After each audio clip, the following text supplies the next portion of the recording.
Hey guys, selamat datang di mata kuliah Cloud Computing. Siapkan kopi kalian karena kita akan mengupas tuntas tentang bagaimana awan ini bekerja. Tenang aja, kita bahas dengan bahasa yang simpel dan santai biar nggak ngantuk. Jaringan broadband dan arsitektur internet. Oke, bayangin gini. Semua layanan cloud itu kayak kosan online buat data dan aplikasi kalian. Tapi kosan ini nggak akan bisa dihuni kalau nggak ada jalan yang nyambung ke situ. Nah, jalan yang nyambung ini adalah jaringan atau network. Di sini, kita pakai Internet Works, atau singkatnya internet buat mengakses cloud. Gampangnya, internet adalah jalan tol bebas hambatan yang ngasih kita akses kemana aja, kapan aja. Dengan internet, kita bisa ngehubungin cloud kita dari mana aja. Baik lewat jaringan pribadi di kampus, atau lewat wifi kampus yang lemotnya ampun-ampunan. Kalau internet diibaratkan jalan tol, berarti kualitas dan kecepatan internet itu kayak kondisi jalannya. Makin bagus jalannya, makin lancar koneksi ke cloud kita. Jadi, nggak heran kalau perkembangan cloud computing ini jalan bareng sama perkembangan konektivitas internet. Connectionless packet switching atau jaringan datagram. Lanjut ke konsep berikutnya yang namanya connectionless packet switching atau jaringan datagram. Bingung? Bingung? Tenang, bayangin kalian kirim paket lewat ekspedisi. Data kalian itu dipotong-potong jadi paket-paket kecil biar gampang dikirim. Setiap paket ini dikasih alamat tujuan, kayak alamat rumah kalian di kampung.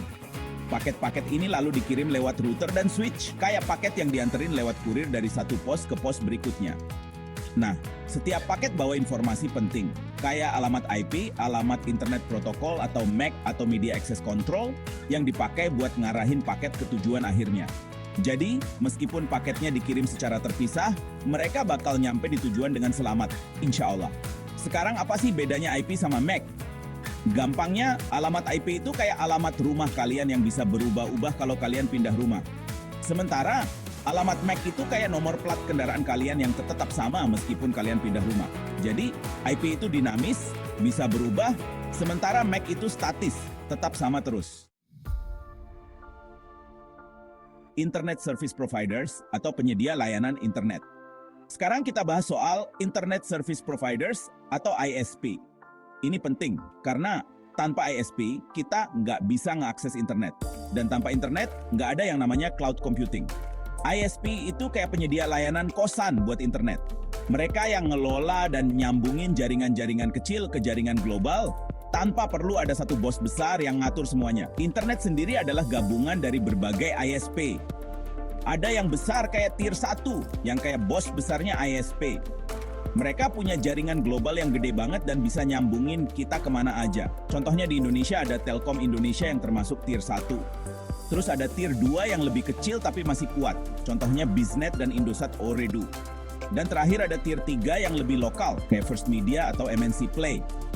Nah, kita sebagai pengguna cloud bisa langsung nyambung ke penyedia layanan cloud lewat ISP ini. Jadi bayangin kita lagi nonton Netflix. Buat streaming lancar, kita butuh koneksi internet yang stabil dari ISP kita. Kalau lagi buffering, bisa jadi itu karena jalan tol internet kita lagi macet atau lagi maintenance. Interkonektivitas berbasis router. Sekarang kita bahas tentang router. Bayangin router ini kayak polisi lalu lintas di perempatan jalan. Tugasnya adalah ngatur arus lalu lintas data di jaringan. Setiap data yang lewat dipecah jadi paket-paket kecil. Jadi, walaupun kalian kirim file besar, file itu bakal dipecah jadi paket kecil biar lebih gampang dikirim. Router ini pinter banget. Mereka bisa ngatur dan meneruskan setiap paket secara terpisah. Mereka juga tahu jalan-jalan tikus alias rute-rute paling cepat buat ngirim paket data. Jadi kalau ada kemacetan atau jalan rusak alias gangguan jaringan, router bisa cari jalan alternatif biar paket tetap nyampe ke tujuan dengan cepat dan efisien. Karena komunikasi antara kita sebagai konsumen cloud dan penyedia cloud melewati banyak ISP, router bakal nentuin rute terbaik buat tiap paket data.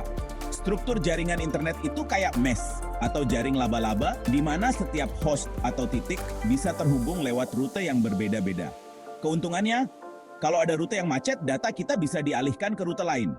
Tapi karena ada banyak jalur alternatif, kadang routing bisa fluktuatif dan menyebabkan latensi alias delay yang tinggi. Jadi, kalau streaming Netflix kalian tiba-tiba buffering, ya itu bisa jadi salah satu penyebabnya. Physical network. Lanjut ke jaringan fisik. Ini adalah jalan-jalan di mana paket data kita berlari-lari kecil. Jaringan fisik ini bisa berupa Ethernet yang kayak kabel LAN di kampus, ATM, bukan yang buat ngambil duit, tapi Asynchronous Transfer Mode, dan bahkan jaringan mobil 3G atau HDPE yang sering kita pakai buat internetan di HP. Di sini ada dua lapisan penting. Lapisan data link buat ngatur komunikasi antar node, dan lapisan fisik buat transmisi data baik lewat kabel maupun nirkabel. Jadi, bayangin kayak kalian ngomong lewat telepon, di mana ada lapisan buat memastikan suara kalian sampai ke penerima dengan jelas. Transport Layer Protocol. Berikutnya kita bahas protokol lapisan transport seperti TCP, Transmission Control Protocol, dan UDP, User Datagram Protocol. Ini kayak tukang pos yang nganterin surat. TCP itu kayak tukang pos yang sabar, dia bakal pastiin semua surat nyampe dengan aman, gak ada yang hilang atau rusak. Sedangkan UDP itu kayak tukang pos yang buru-buru, dia nggak terlalu peduli semua surat nyampe atau enggak, yang penting cepet.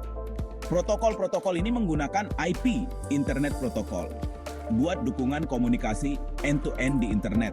Mereka ngebantu merutekan paket data secara efektif biar nyampe ke tujuan tanpa nyasar. Application Layer Protocol. Terakhir, kita bahas protokol lapisan aplikasi. Ini adalah aturan main buat aplikasi-aplikasi di internet. Contohnya, HTTP yang kita pakai buat browsing, SMTP, Simple Mail Transfer Protocol buat kirim email, BitTorrent buat P2P sharing, dan SIP, Session Initiation Protocol buat telepon IP. Protokol-protokol ini berjalan di atas TCP atau UDP buat ngatur transfer data di internet dan LAN. Jadi, setiap aplikasi punya protokol sendiri buat memastikan data yang dikirim bisa diterima dengan benar.